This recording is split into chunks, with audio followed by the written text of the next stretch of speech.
ini adalah kerja manual. Lagi-lagi kami juga menemukan kasus yang terjadi pada PSI sendiri, antara hitungan batang lidi dengan yang ditulis itu berbeda dan suaranya berkurang.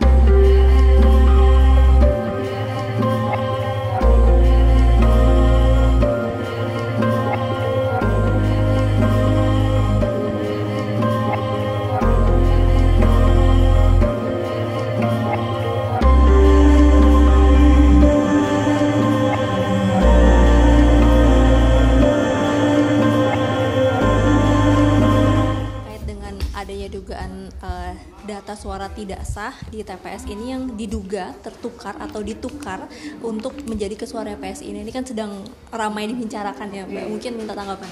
Ya, ini terjadi di mana-mana ya, dan mungkin karena tadi ini kan kerja manual.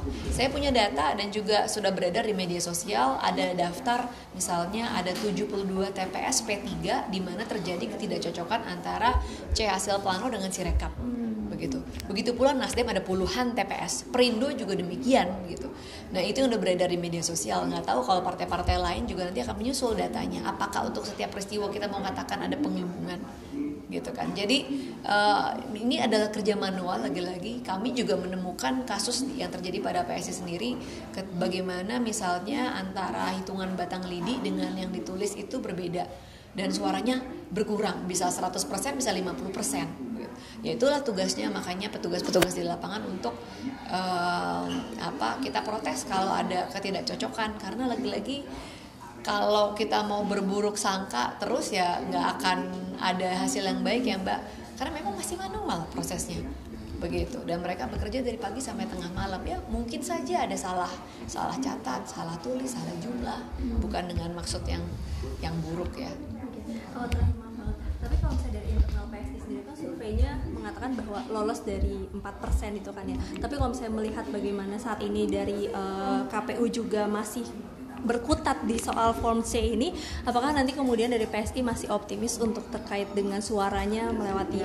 Kami masih optimis karena kan ada beberapa indikasi, antara lain misalnya survei dari banyak lembaga 6 bulan sebelum pemilu itu menunjukkan PSI tren elektabilitasnya naik terus. Bahkan surveinya Kompas yang tidak dirilis entah kenapa, PSI 4,4% di sana.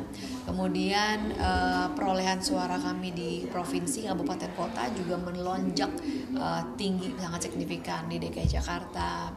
Kemudian di kota-kota ya, di Semarang, di Tangerang, di Banten, di Surabaya, di Papua bahkan naik sampai 300%, di NTT naik sampai 400%, di Maluku naik sampai dengan 600%. Jadi kan memang ini tercermin juga gitu ya, antara intention to vote sebelum pemilu, kemudian juga perolehan suara di DPRD-nya provinsi dan kabupaten kota juga melonjak drastis. Jadi kami masih optimis, kita kawal terus perhitungan real count di KPU.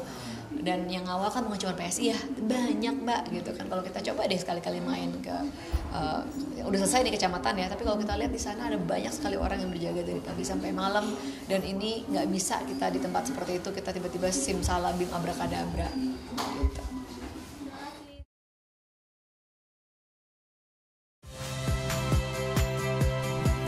Saya Yasir Neneama. Saksikan program-program Kompas TV melalui siaran digital, pay TV, dan media streaming lainnya.